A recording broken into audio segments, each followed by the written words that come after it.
Olá!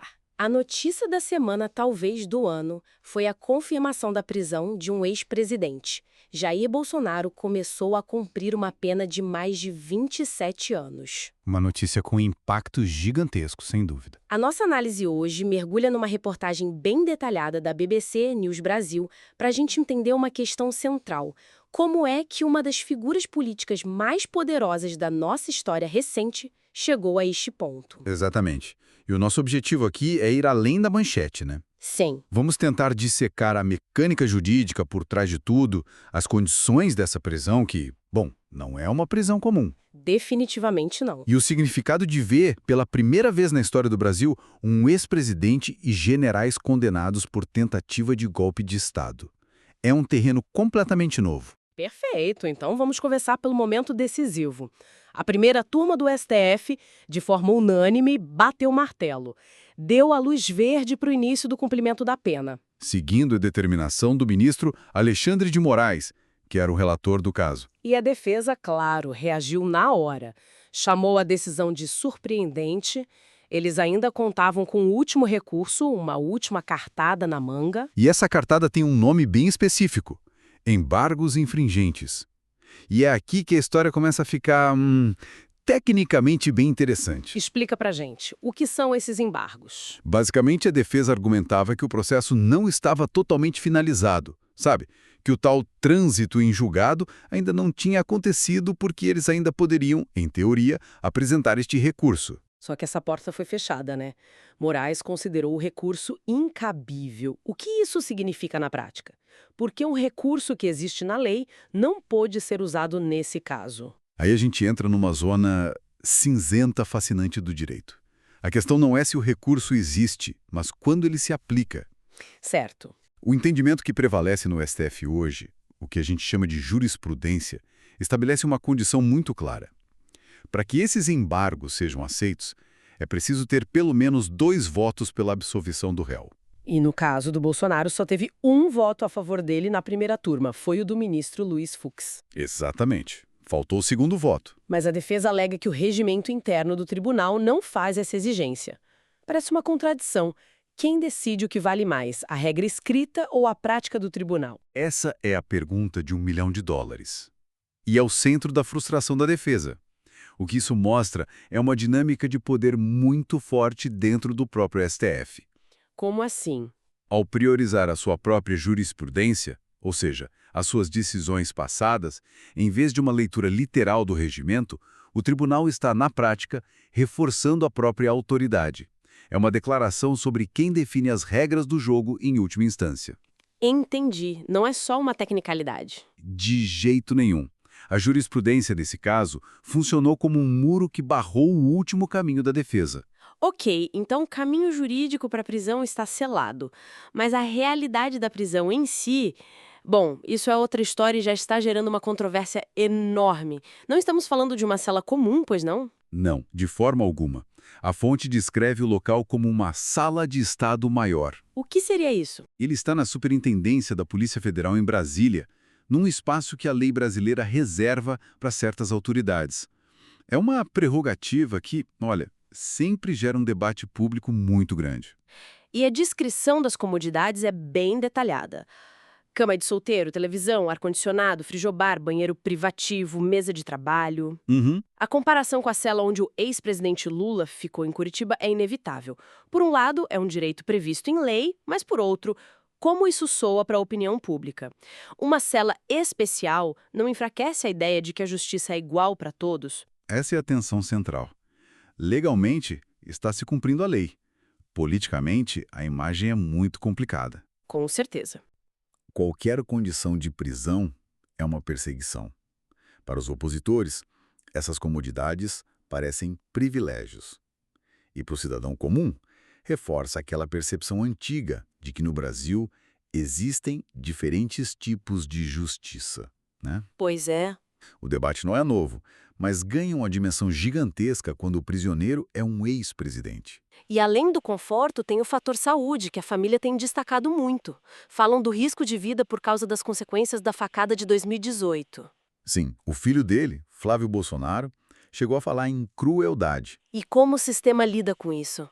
Essa é uma preocupação que o STF teve que endereçar diretamente, até para evitar qualquer argumento de tratamento desumano. E a decisão do Moraes foi muito estratégica. O que ele determinou? E terminou atendimento médico em tempo integral com equipe de plantão lá na própria superintendência.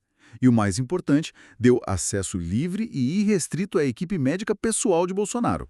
Acesso livre, o que isso quer dizer? Eles podem entrar e sair quando quiserem? Exatamente. Sem precisar pedir autorização judicial a cada visita. Isso, na prática, desarma o argumento de que o Estado estaria sendo negligente com a saúde dele.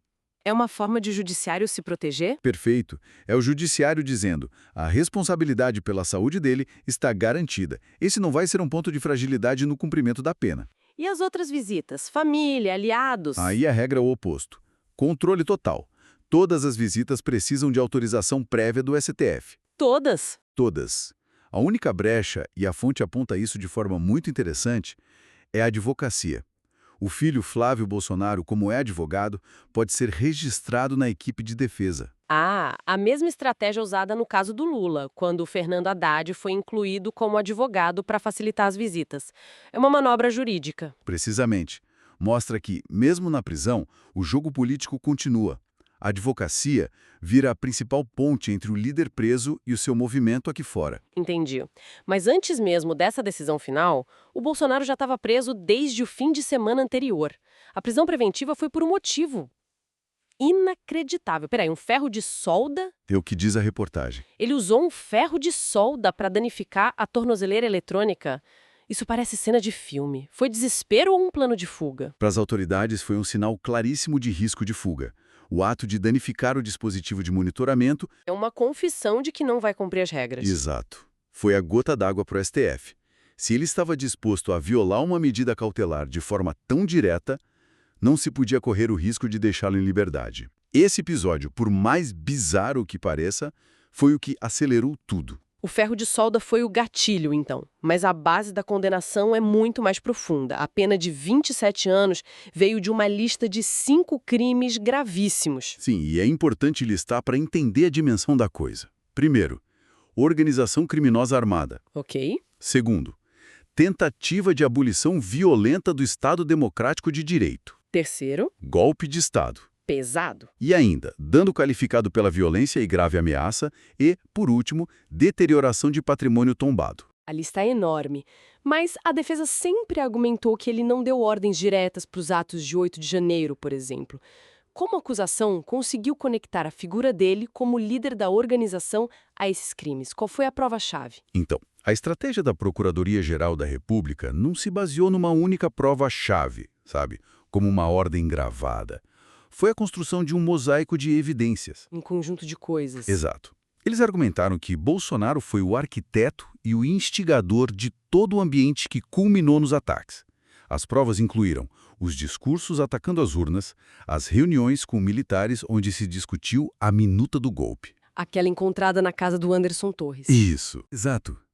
E o silêncio dele, e a viagem para os Estados Unidos antes da posse de Lula. Tudo isso foi interpretado como parte do plano. O STF entendeu que ele não precisava dar uma ordem explícita.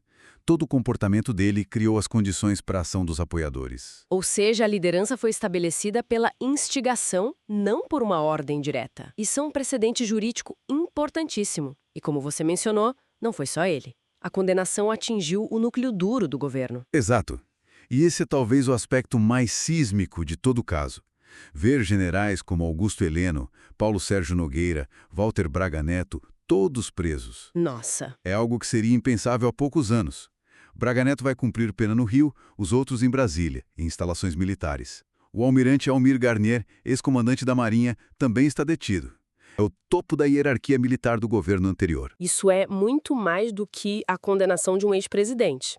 É a condenação de um projeto de poder que tinha um componente militar muito forte. O que isso faz com a relação, que já é sempre delicada, entre o poder civil e as Forças Armadas? Olha, abre uma ferida profunda, mas ao mesmo tempo força uma redefinição de papéis. Durante décadas, as Forças Armadas foram vistas como uma espécie de poder moderador, intocável. Essa condenação quebra essa aura. Mostra que não estão acima da lei. Exatamente. Mostra que generais, como qualquer outro cidadão, estão sujeitos à lei. A curto prazo, gera muita tensão na caserna. A longo prazo, pode ser um passo doloroso, mas necessário, para consolidar a subordinação do poder militar ao civil. E no meio de todas essas prisões tem um nome que se destaca por não estar preso: o deputado Alexandre Ramagem. A fonte diz que ele é considerado foragido. Sim, Ramagem viajou para os Estados Unidos antes da conclusão do julgamento e não voltou. Moraes já expediu um mandado de prisão e determinou a inclusão do nome dele na lista de procurados. E agora? O Brasil vai pedir a extradição. Isso funciona? É um processo longo, complexo e, claro, muito politizado. A defesa de Ramagem provavelmente vai argumentar que os crimes são de natureza política, o que costuma ser um obstáculo em processos de extradição. Entendi. O Brasil vai ter que convencer a justiça americana de que são crimes comuns. Não há garantia de sucesso e pode levar anos. A situação dele vira um problema diplomático. Certo. Vamos olhar então para o futuro de Bolsonaro. Quais são as consequências concretas e a longo prazo dessa condenação? São duas principalmente. A primeira é eleitoral. A inelegibilidade é massiva. Por quanto tempo? A conta é o tempo da pena, os 27 anos e 3 meses, mais 8 anos depois do cumprimento. Estamos falando de 35 anos de inelegibilidade. 35 anos. Na prática, a vida política eleitoral dele acabou. Acabou. Ele já estava inelegível até 2030 por outra decisão, mas isso é o prego final no caixão político dele. E a segunda consequência é militar, né? Sim. Ele é capitão da reserva do Exército. O STF comunicou a decisão ao Superior Tribunal Militar, o STM, que agora vai ter que abrir um processo para decidir sobre a perda do posto e da patente. E isso vale para os outros oficiais também. Vale para todos eles. É um processo com um peso simbólico brutal.